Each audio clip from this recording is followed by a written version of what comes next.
ઉપવાસમાં માત્ર 1 ગ્લાસ આ ફરાળી બદામ શેક પી લેશો તો આખો દિવસ એનર્જી મળતી રહેશે. ઉનાળાની ભયંકર ગરમીમાં આવો ઠંડો ઠંડો ટેસ્ટી અને હેલ્થી બદામ શેક મળી જાય તો બીજું શું જોઈએ. એકવાર આ રીતે બનાવશો તો તમે સ્વાદને ભૂલી નહીં શકો. તો ચાલો રેસિપી શરૂ કરીએ.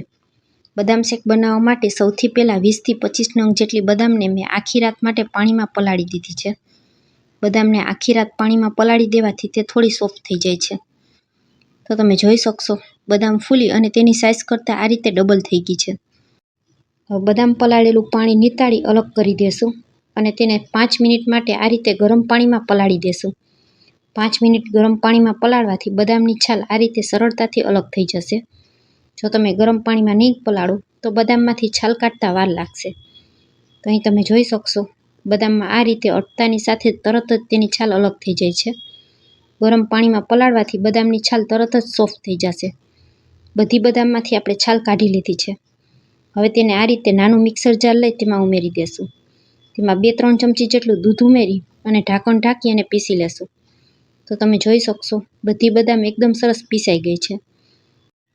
તૈયાર કરેલી આ પેસ્ટને આપણે બદામ શેક બનાવતી સમયે તેમાં સાથે ઉમેરશું. માર્કેટમાં મળતા બદામ શેકમાં ક્યારેય પણ આ રીતે બદામની પેસ્ટ ઉમેરવામાં આવતી નથી. હવે સૌથી પહેલાં આપણે ગેસ ઉપર એક વાસણ રાખી દેશું અને તેમાં 500 ml દૂધ ઉમેરી દેશું. દૂધને આ રીતે ગાળીને જ લેવાનું. અહીં મેં અમૂલ ગોલ્ડ દૂધ આવે તે લીધું છે. બદામ શેક કે ફ્રૂટ સલાડ બનાવીએ ત્યારે હંમેશા ફૂલ ફેટ દૂધનો જ ઉપયોગ કરવાનો. દૂધમાં એક ઉભરો આવી જાય ત્યાં સુધી રાહ જોશું. એ જ દૂધમાંથી 1/4 કપ જેટલું દૂધ આપણે અલગ કાઢી લીધું છે.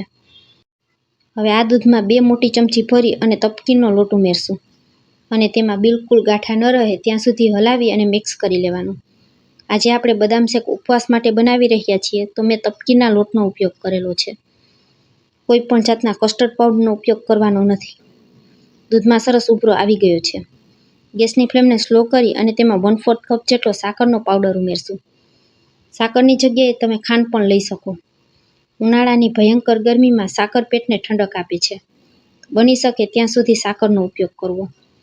હવે તૈયાર કરેલું આપણે જે તપકીના લોટવાળું દૂધ હતું તે ઉમેરી દેવાનું અને ચમચાથી હલાવતા જઈ દૂધને 1 મિનિટ સુધી ઉકાળી લેશું.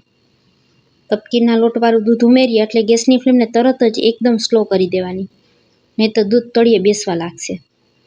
તો સતત 1 મિનિટ સુધી દૂધને આપણે ઉકાળી લીધું છે.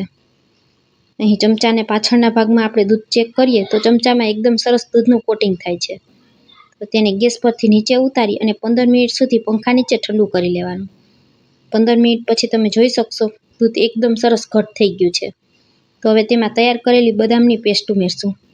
થોડા કેસરના તાંતણાને મેં ગરમ દૂધમાં પલાળી દીધા હતા તે ઉમેરશું.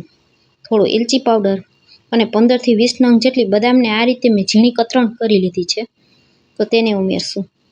અને ત્યાર પછી 2થી 3 ટીપા જેટલું વેનીલા એસેન્સ ઉમેરશું. તમારા ઘરમાં એસેન્સ ન હોય તો તમે સ્કીપ પણ કરી શકો. ચમચાથી હલાવી મિક્સ કરી દેશું. તો તમે જોઈ શકશો અહીં આપણું બદામ શેક કેટલું સરસ ક્રીમી અને ઘટ બનીને તૈયાર થયું છે. તૈયાર કરેલા આ બદામ શેકને આપણે 15 મિનિટ માટે ફ્રીઝરમાં ઠંડુ થવા રાખી દેશું. જો તમારે ઉતાવળ ન હોય તો તમે 2 કલાક માટે ફ્રીજમાં પણ રાખી શકો. મેં 15 મિનિટ સુધી તેને ફ્રીઝરમાં રાખી અને એકદમ સરસ ઠંડુ કરી લીધું છે. ઠંડા ઠંડા બદામ શેકને સર્વ કરશું.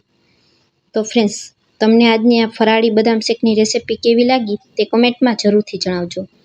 અને જો વિડીયો પૂરો જોયા પછી જરા પણ પસંદ આવે તો વિડીયોને એક લાઇક કરજો, વધુમાં વધુ લોકો સુધી શેર કરજો અને મારી રેસિપીઓ તમને જોવી ગમતી હોય તો મને સપોર્ટ કરવા બદલ મારી ચેનલને સબસ્ક્રાઈબ કરજો. Thanks for watching.